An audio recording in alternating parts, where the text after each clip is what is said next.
think about your social media strategy from a content marketing and organic perspective. Welcome to Honest E-Commerce, where we're dedicated to cutting through the BS and finding actionable advice for online store owners. I'm your host, Chase Clymer, and I believe running an online business does not have to be complicated or a guessing game. If you're struggling with scaling your sales, Electric Eye is here to help. To apply to work with us, visit electriceye.io/connect to learn more. Now let's get on with the show.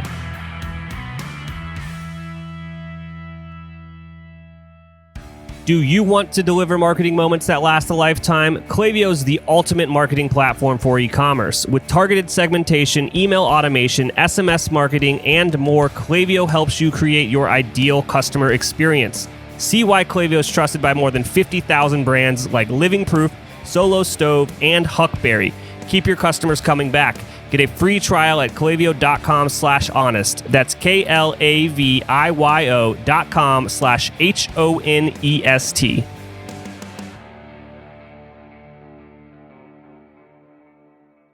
Hey everybody, welcome back to another episode of Honest E-Commerce. I'm your host, Chase Clymer. Today, bringing to the show a super smart guy. Definitely am familiar with his old agency and then now his new agency. He's a subject matter expert, I would say, in kind of the e-commerce space, and he's going to bring a lot to the table here. We're going to really dive in and discuss kind of what you should be looking at as an investment in partners and technologies and solutions from a brand's perspective, and like how to evaluate stuff like that. Without further ado, Ross Beyeler, welcome to the show. How are you doing? Doing well. Thanks, Chase. Cool. So I gave a quick kind of background on you, but I guess let's dive a little bit more and talk about your history and kind of just like what was the path that led you to your current job as the COO of Trellis? Yeah, absolutely. I actually started doing freelance web design and development while I was at college, Babson College, and was kind of crazy enough, lucky enough, I don't know, whatever you want to call it, to be able to have just enough client work where when I graduated, I could move back home with my parents, do it in the basement, and just see how long that would kind of take me on. Luckily, that turned into not just a freelance practice, but a small agency, which grew over time. That agency was called Growth Spark. Sort of grew that from myself to a team of about a dozen or so folks. We had a very strong focus on WordPress back, when I started in 2008. We actually had our first experience working with Shopify in 2010. So pretty early days of Shopify. And by 2013, we actually made the decision to go all in on Shopify. We had done a really big custom design Shopify project for Johnny Cupcakes in 2012. It was one of the first more custom design sites at the time. Just had a great experience with it. They had a great experience with it. We fell in love with Shopify and we basically didn't look back. So continued doing that until about 2018, where I had the opportunity to team up with the folks here at Trellis. We merged Growth Spark and Trellis into kind of what our agency is now. So when I came in after the dust settled, in the beginning of 2019, we were probably about 35 people, and we grew to just over 60 people by the end of 2019. So we had a pretty crazy year last year. This year has obviously been a little nuts with COVID and everything like that, but we are back on a growth trajectory. We're almost 70 people now. And things are going strong, and e-commerce, with all the crazy growth it's had this year, is not going anywhere but up soon. So all very exciting stuff. Oh yeah, I mean it's fantastic. So you essentially have been in the Shopify game and ecosystem for about 10 years, which is probably about as long as most people could say they've been doing it, unless they were on like the core team over there. Pretty much, yeah, exactly. Awesome.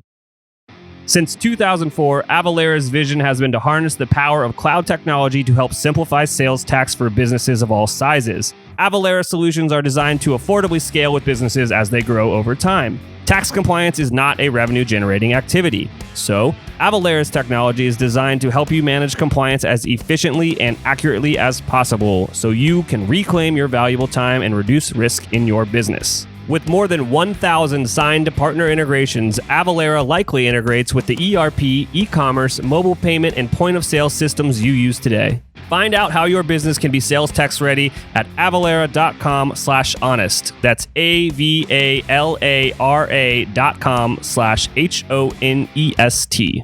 Avalara, tax compliance done right.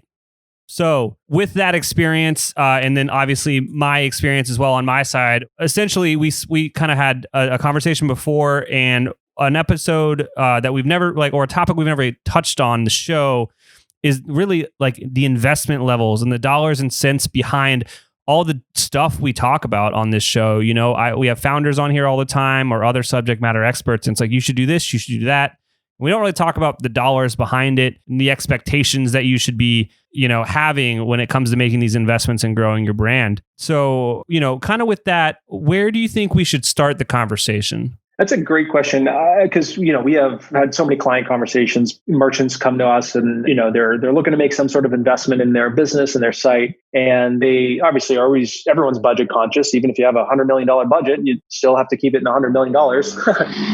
So I think for us, or for me at least, when I'm having those conversations, I always try to understand what their real goal is, what the outcome it is that they're looking for, but also what stage of business they're in. I think that's something that it's very easy, especially for newer merchants, startup companies, to sort of look at the bigger players in the market and get really excited to try and do a lot of the same stuff and build a lot of the same infrastructure. And that's all good and great. And eventually you do have to make those investments. But I think there's a certain amount of consideration that needs to be given to the timing of those investments. So, the way I like to, just to create a little system around it, generally think about these things is sort of putting companies in sort of one of three buckets. The first are those that really are getting off the ground. Let's say they at least have their product figured out. So we're not talking about product creation or development here, but they get a product, they've got some semblance of how they want to position themselves, who their audience kind of is.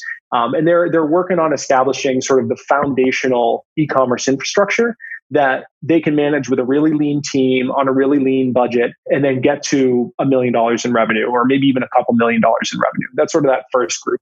The second group are those that have really locked that foundation in. And now it's about scale. It's about, hey, we want to go from 1 million to 10, or from 5 to 50. And they're thinking about things like automation and streamlining, and, how do you replace job functions with technology, and how do you centralize customer data? And they're really starting to get into creating more of a machine behind their business. And then that third group is what I would consider more the enterprise stage, where you're not just worried about some automation and standardization. You're actually now thinking about global market reach, managing multiple business units at the same time. You're thinking about translation. You're thinking about multi-currency. You're thinking about maybe disparate technologies, and not just worrying about how your email marketing data marries with your customer data, but now you have multiple email marketing platforms or multiple inventory management systems. So to try and keep it simple, I think those three groups, the sort of startup, the scaling, and then enterprise size businesses, seems to be a good way to start conversations by figuring out where a merchant fits into that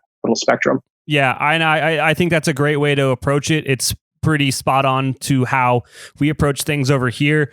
And I would just say, for the majority of this conversation, what we're going to talk about as far as investment levels and expectations are probably going to fall more into the startup and the scaling side of things. Yeah. Enterprise is such a wild card that it's just like, budgets oftentimes aren't really a problem when you're talking about solving for enterprise. Yeah, absolutely. And the technologies and the stakeholders involved and all that type of stuff, it's a whole different game. So yeah, I totally agree. Yeah. So the one thing that I think is often when you're talking about startups is there's that phase before, when you're talking about the product ideation and stuff, and finding that product market fit. That is often what people need at that stage. And it's something that I don't think any agency can do for you. Yeah, I agree. I mean, there certainly are agencies out there that can help founders navigate some of the tooling and systems out there, like the lean startup method, helping people with prototyping. I think there are some agencies out there that can help with, aspects of that. But oftentimes people are so budget constrained and so aggressive in their timelines that even then, it's hard to take advantage of outside folks. You really got to take a DIY approach and just do it all on your own. Yeah, and that's actually probably the first thing we should talk about. If you have more time than budget, you should probably be DIYing a lot of this stuff.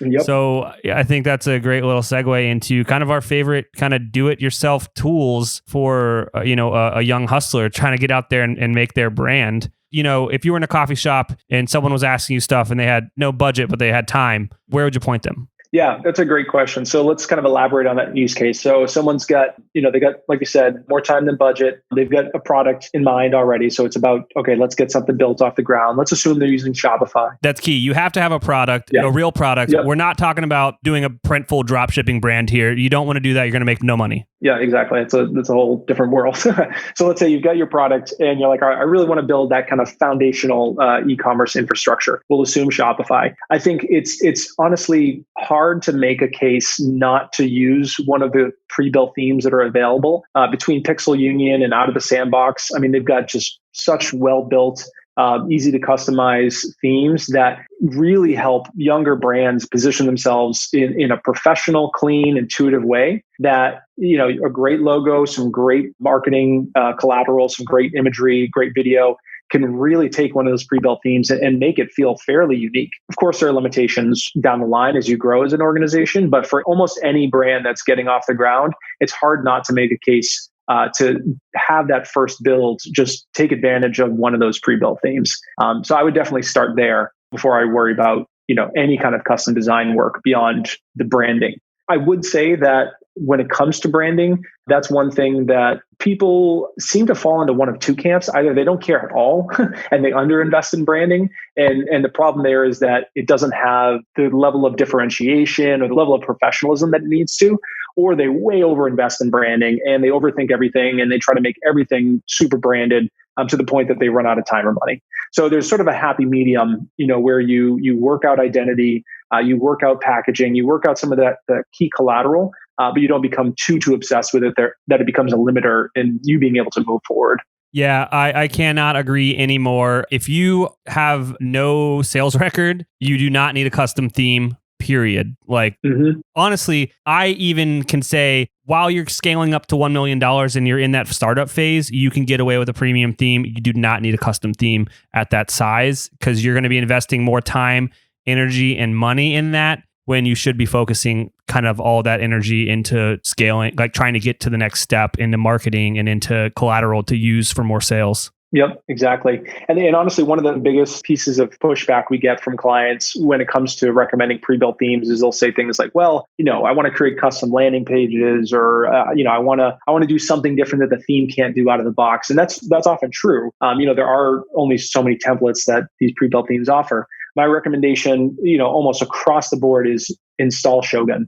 Shogun is one of the best apps out there for Shopify merchants. Super affordable, allows you to create custom layouts for product pages, collections, landing pages, blog posts, you name it, you can do it. And it's a drag and drop tool. So it's extremely intuitive for non-technical users. So great option for a DIY startup founder. Yeah. And I do just want to shout out at our agency, we actually will push people towards Impulse by Archetype themes. That's our favorite theme to use these days. If it's, something where we have to use an out-of-the-box solution. That one's a great one too. I'm pretty sure that the guys from that team are ex-Shopify employees, so they make a really good product. Nice. Awesome. Cool. So if you got a little bit of a budget and you fall into this camp, I guess let's talk about what expectations would be having someone that knows what they're doing, build you a store and maybe use one of these out-of-the-box solutions. It's kind of like you get what you pay for, but I guess where should the starting investment be? And there's obviously a lot of moving parts because every website's different, but kind of just to level and set expectations for people.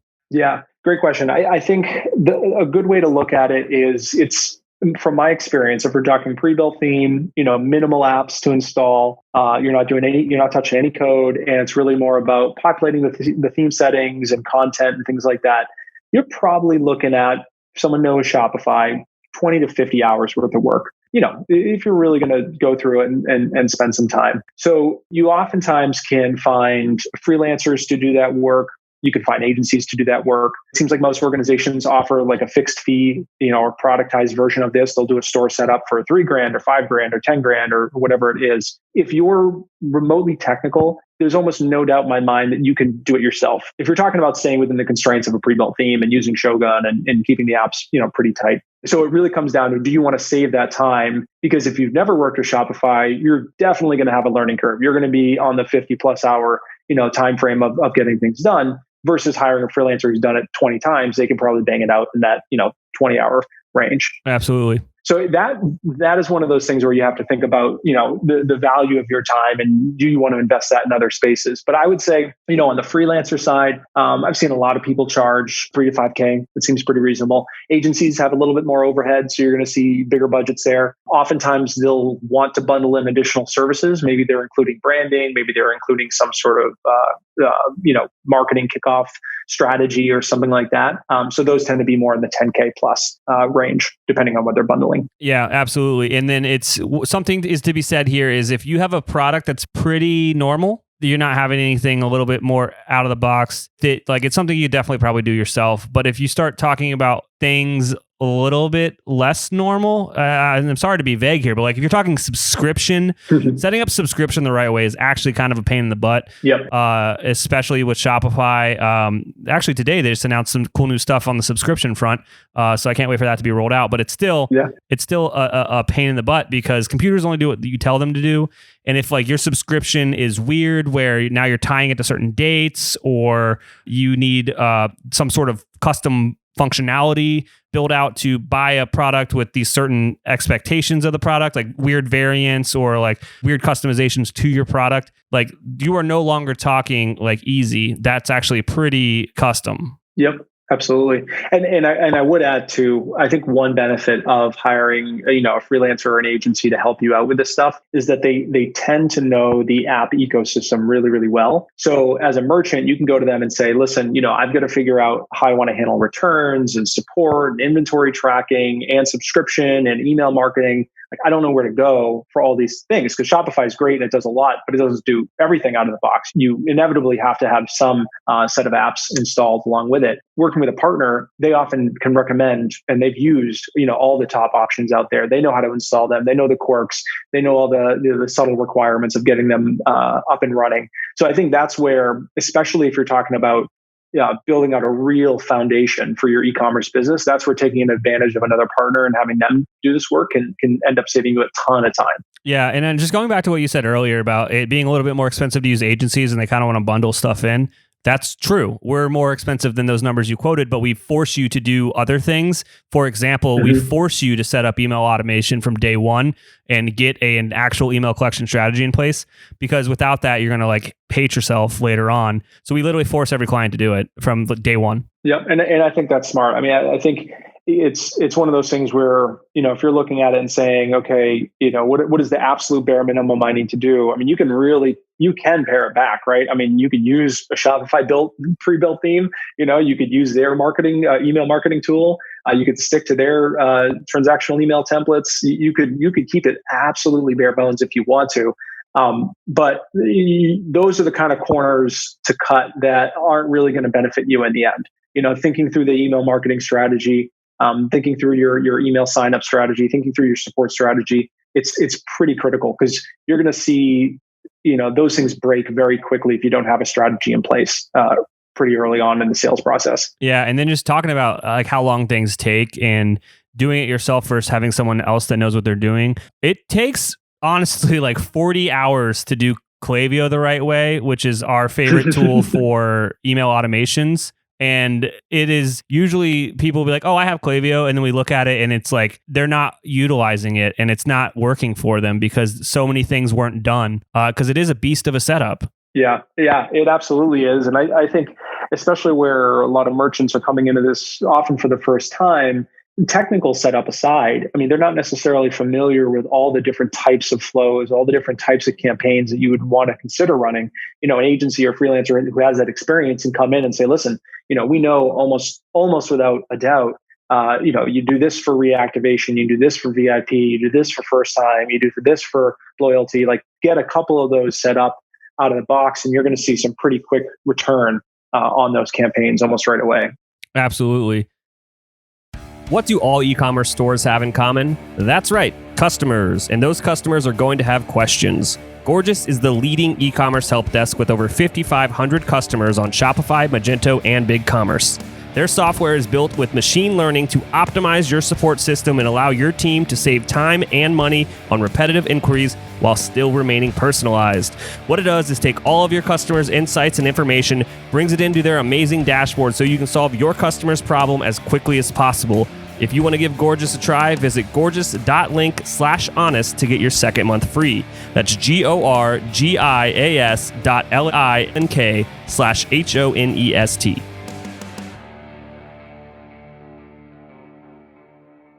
And then I guess let's pivot a bit to not on like the project side of things, which I mean, the biggest project in kind of that neck of the woods would be building out your theme and building out your website. You know, what should people be expecting when they're talking about marketing? Like what kind of budgets should they be bringing to the table? And, you know, where are they going to actually see some real wins, I guess? Yeah, that's a good question. I like to think about marketing as, a couple different areas. You've got your acquisition related marketing. So this is all about getting new first time customers, either ideally to buy or at least in your marketing automation system. There's sort of that aspect of it. And then you have your sort of retention aspect of marketing. So re-engaging with existing customers, getting them to buy more, upsell, participate in your community, that sort of thing. And of course, there's a, data side of marketing as well. So let's focus on this startup sized, company. What you want to do is think about your social media strategy from a content marketing and organic perspective. You want to think about social media from an advertising perspective and search and, display and all that type of stuff. That's going to help you the most on the acquisition side. And of course, there's offline marketing, there's traditional marketing, there's, voice marketing, there's all sorts of different channels, but really being able to just hone in on those two things and have a concrete strategy on those two areas is going to be the most critical. On the retention side, email marketing, without a doubt, it's not even a question. If anything, I would even say you need to be pretty, not just focused on email, but you need to be pretty confident in your strategy around SMS, around Messenger, around a few other retention channels as well, because email is great and it's still proven to be very effective, but it's not the only channel that you can engage with customers. So thinking about costs associated with these types of things, I would say, for social and organic and content marketing, that's one of those things that I really like to see brands own themselves early on, just because, you're telling your story, you're building your audience, you're trying to kind of hone that voice. There are some great content marketing agencies out there, but I really think that brands tend to do better when they own that themselves early on. On the paid side, the thing with paid advertising is that you have to be willing to make mistakes and spend dollars to discover what ads work for your brand. And so, the first couple months, probably the first $10,000 to $20,000 of ad spend, that's really just discovery money. That's just you getting in there, figuring out what the market looks like, figuring out if there's any opportunities, how expensive things are, what can you optimize around.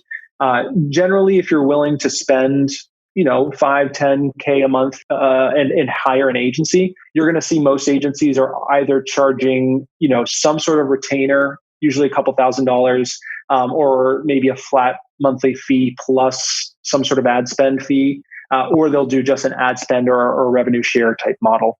At our agency, we do either ad spend or revenue share, which we really like just because it kind of puts our capabilities on the line. Like we only get paid if we produce results for our clients. So we kind of like seeing merchants find marketing partners that are as invested in their own success and are compensated in their merchant success as they are in their own. Awesome.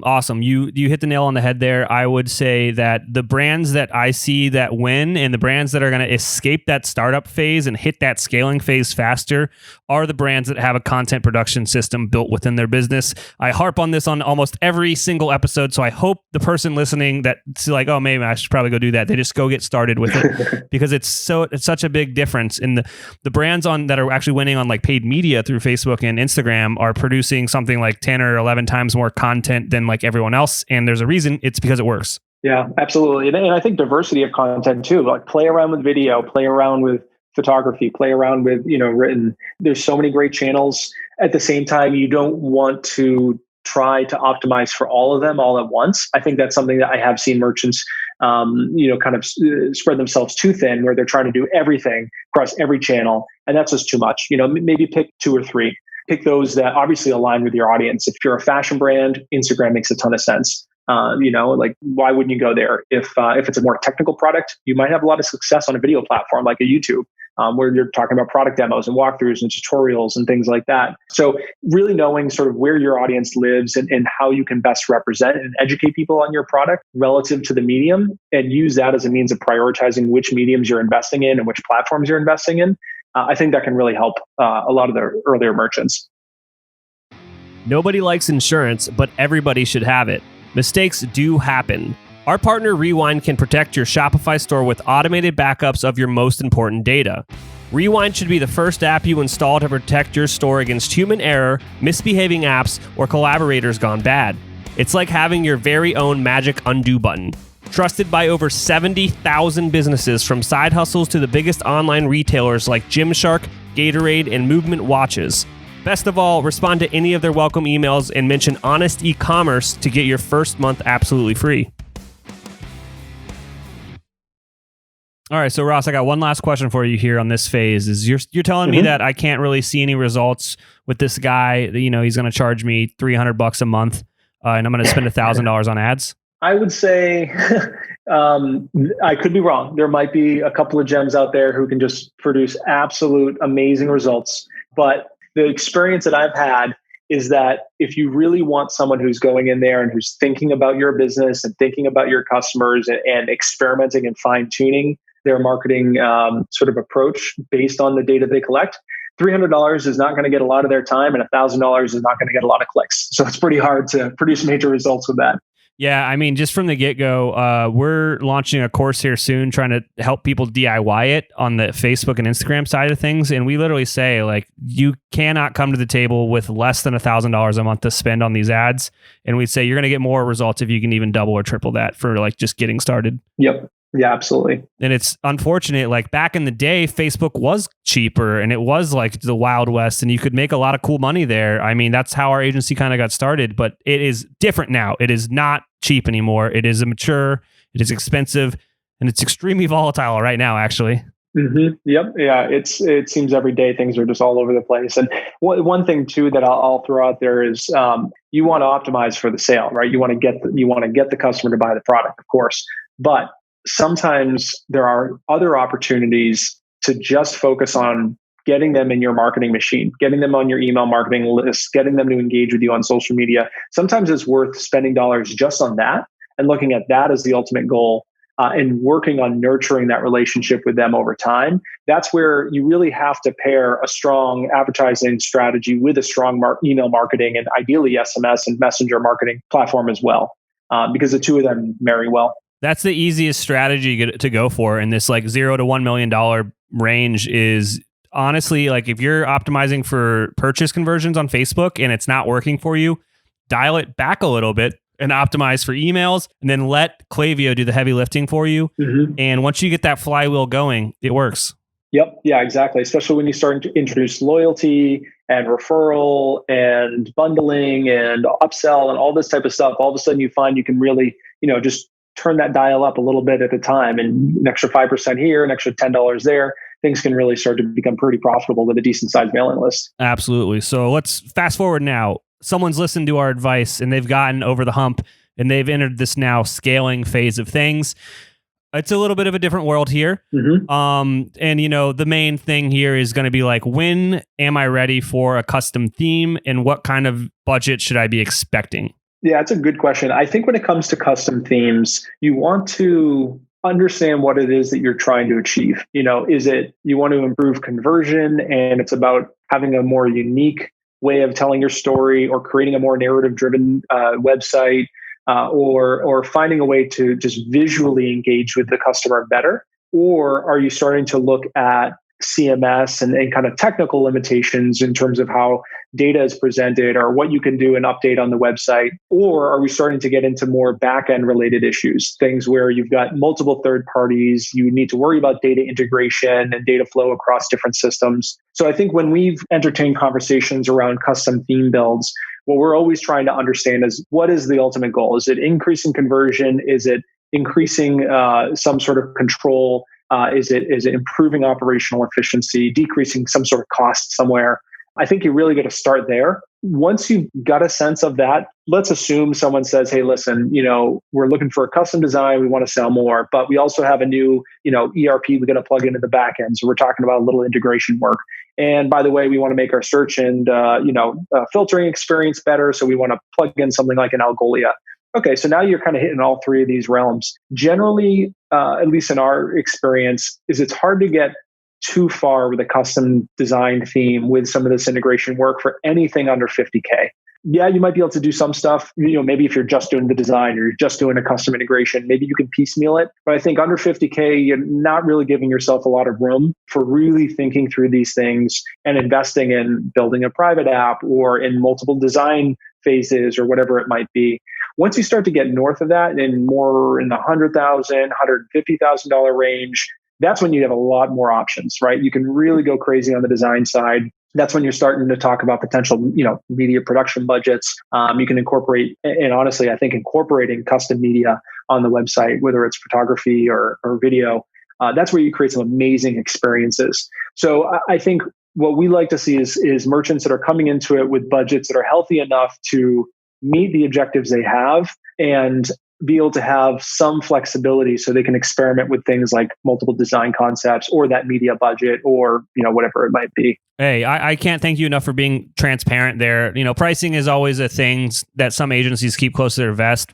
And it's mostly just because it's hard to set expectations and then someone wants something that's completely off the wall. And it's like, you got to kind of have a weird conversation to that point. But yeah, first and foremost, we should talk about like on the higher end of those budgets there, that's the kind of budgets that, all the brands that people are usually saying, I want to be inspired by this brand. So like the Allbirds of the world, all of these brands that everyone's kind of like looking to for advice, they're spending 6 figures and more on their experiences. And you can't expect to get that in the startup phase. Yep, that's absolutely right.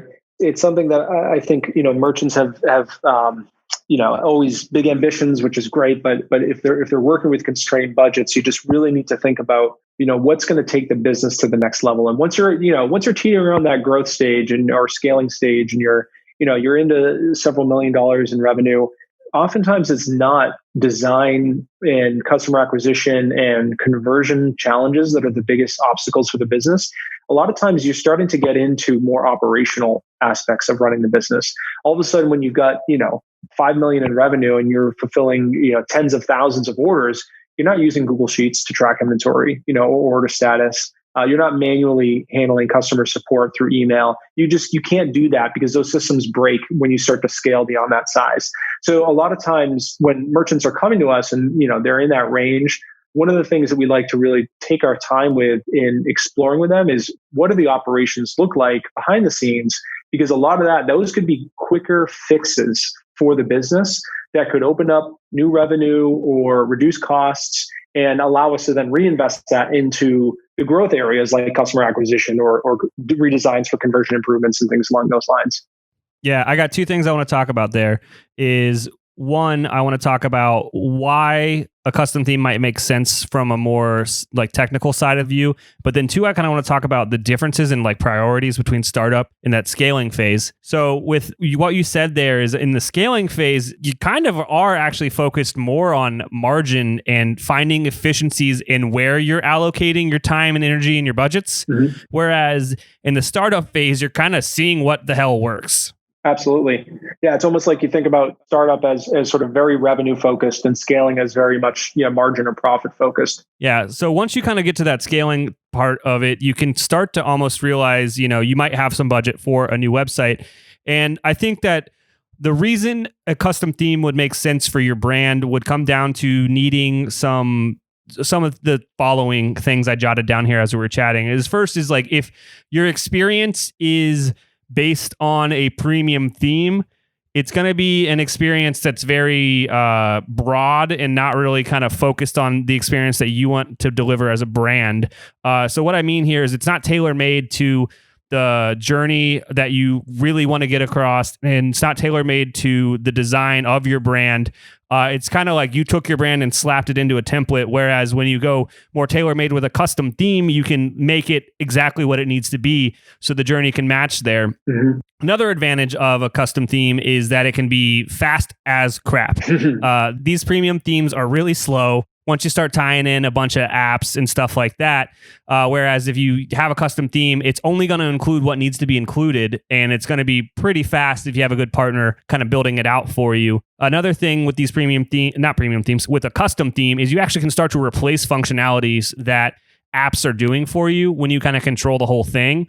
And that will speed things up a lot, and speed is key. It definitely helps with conversions. And then another thing, like when it makes more sense to go like custom is like if you're talking about custom functionalities, and this is when you're getting into like upsells and cross sells and bundles and like product builders. It's a lot easier to do that on like a custom stack than it is to make it work on a premium theme.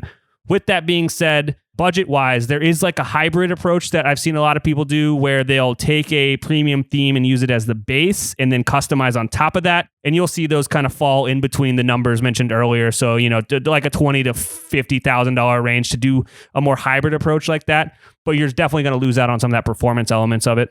Yeah, absolutely. And you can't underestimate the impact that performance has, not just on conversion, but nowadays also on search engine rankings. I mean, Google's putting a ton of emphasis on performance in their algorithm now.